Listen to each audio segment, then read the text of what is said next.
এই রাষ্ট্রের মালিক জনগণ, তারাই করবে নির্বাচন।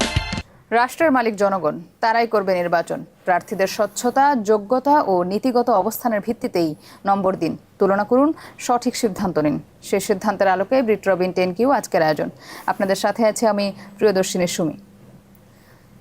বিজয় আর ত্যাগের রক্তিম পথ ধরে বাংলাদেশ এক নতুন অধ্যায়ের সূচনা হচ্ছে। 1971 সালের মহান মুক্তিযুদ্ধ থেকে 2024-এর ছাত্র জনতার গণ অভ্যুত্থান সকল ক্ষেত্রেই ছিল সাম্য এবং ন্যায় বিচারের স্বপ্নগাথা। সেই স্বপ্নেরই প্রতিফলন ত্রয়োদশ জাতীয় সংসদ নির্বাচন। সেই নির্বাচনেই আপনি করবেন নির্বাচন। আপনার এলাকার প্রার্থী কতটা যোগ্য, সক্ষম, সেই সক্ষমতা নিয়েই ব্রিট রবিন 10Q 10টি প্রশ্ন তৈরি করেছে প্রার্থীদের জন্য। সেই 10টি প্রশ্ন নিয়ে আজকে আমরা আলোচনা করব। আমাদের সাথে আজকে স্টুডিওতে উপস্থিত আছেন বাংলার ভূমিপুত্র শেখ মহিউদ্দিন। আসসালামু আলাইকুম। স্বাগত আপনাকে ব্রিট রবিন 10Q আজকের আয়োজনে। আমরা আজকে আলোচনা করতে চাই ব্রিট রবিনের যে 10টি প্রশ্ন তৈরি করেছে প্রার্থীদের জন্য। আমরা আজকে একটু একজন প্রার্থীর 10টি প্রশ্নের উত্তরে তিনি কি উত্তর দিয়েছেন সেই উত্তরের আলোকেই আপনি মূল্যায়ন করবেন। আমরা সেই আলোচনায় চলে যাব। প্রথমে যে প্রশ্নটি আছে তার আগে দর্শক আপনাদেরকে একটু জানিয়ে দিতে চাই, আমাদের সাথে আজকে যিনি যুক্ত হবেন 10টি প্রশ্নের উত্তর নিয়ে, মোহাম্মদ নজরুল ইসলাম, যিনি আছেন এমপি পদপ্রার্থী বাংলাদেশ জামায়াত ইসলাম ভোলা 1 আসন থেকে। আমরা প্রথম প্রশ্নে চলে যাচ্ছি। আপনি কেন সংসদ সদস্য হতে চান? জনগণ কেন আইন প্রণেতা হিসেবে আপনাকে নির্বাচিত করবে?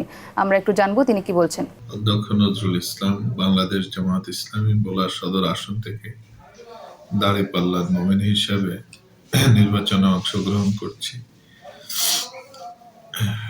আমি সংসদ সদস্য হতে চাই এই কারণে যে আসলে একটা দেশের পরিবর্তনের জন্য তার আইন পরিবর্তনের প্রয়োজন। আর আইন পরিবর্তন যদি করতে হয়, প্রণয়ন করতে হয়, সংস্কার করতে হয়, পরিবর্তন করতে হলে পার্লামেন্ট ছাড়া আসলে এটা সম্ভব না। এই জন্যেই আমি পার্লামেন্ট সদস্য হতে চাই, যেন দেশের সুন্দর পরিচালনার জন্য আমি মানব কল্যাণে যে আইনগুলো আছে সেই আইনগুলো যেন প্রণয়ন করতে পারি। জনগণ আইন প্রণেতা হিসাবে আমাকে নির্বাচিত করবে এই কারণে যে আসলে আমি ছোটবেলা থেকেই যখন জ্ঞান হয়েছে একটা সুন্দর একটা আইডিওলজির সাথে আমি আন্দোলন করে আসছি, সংগঠন করে আসছি। তা এই জন্যেই আমরা চাই যে জাতি, ধর্ম, বর্ণ নির্বিশেষে একটি ইনসাফের দেশ প্রতিষ্ঠা করার জন্য। আর ইনসাফের দেশ প্রতিষ্ঠা করতে হলে আসলে সেখানে সুচিন্তিতভাবে যে আইনগুলো মানুষের কল্যাণে, যে আইনগুলো মানুষের শান্তি দিবে, স্বস্তি দিবে, মানুষকে নিরাপত্তা দিবে, এ ধরনের আইন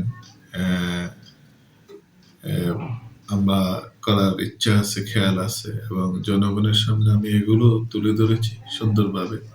এই জন্যই জনগণ আমাকে, আমি মনে করি, ইনশাআল্লাহ নির্বাচিত করবে। আমি ওনার বক্তব্য শুনলাম। মিস্টার নজরুল ইসলাম, যদিও তার ব্যাকগ্রাউন্ড সম্পর্কে সঠিক তথ্য এখন পর্যন্ত পাওয়া যায় না, তিনি দলের কোন পদে আছেন, তবে প্রার্থী হিসেবে, লোকাল প্রার্থী হিসেবে তিনি খারাপ বলেন নাই যে জনগণ তাকে কেন ভোট দিবেন, কারণ তিনি একটি আদর্শের সাথে ছোটবেলা থেকে এই পর্যন্ত আছেন, যেই কারণে তার বিশ্বাস যে জনগণ তাকে ভোট দিবে।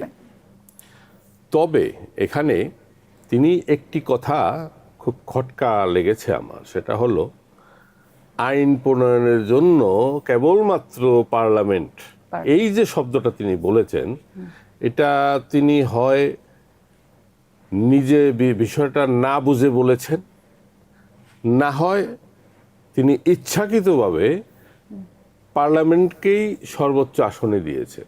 কারণ উনি যে রাজনীতি করেন, ইসলামী বিপ্লবী রাজনৈতিক সংগঠন, এবং তারা ইসলামী বিপ্লবের কথা বলে, সেখানে ইনসাফ যে কোনোভাবে হতে পারে, এটার জন্য পার্লামেন্ট দরকার হয় না।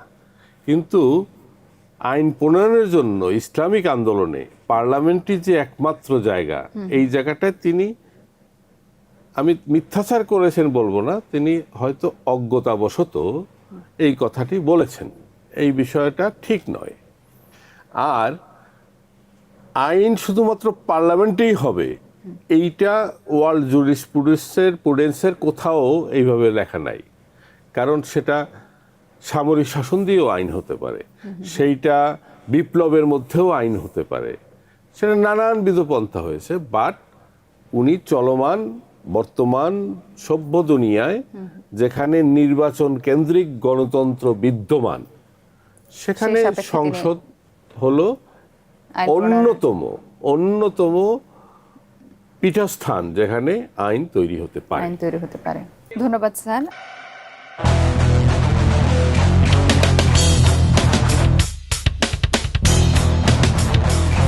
এই রাষ্ট্রের মালিক জনগণ।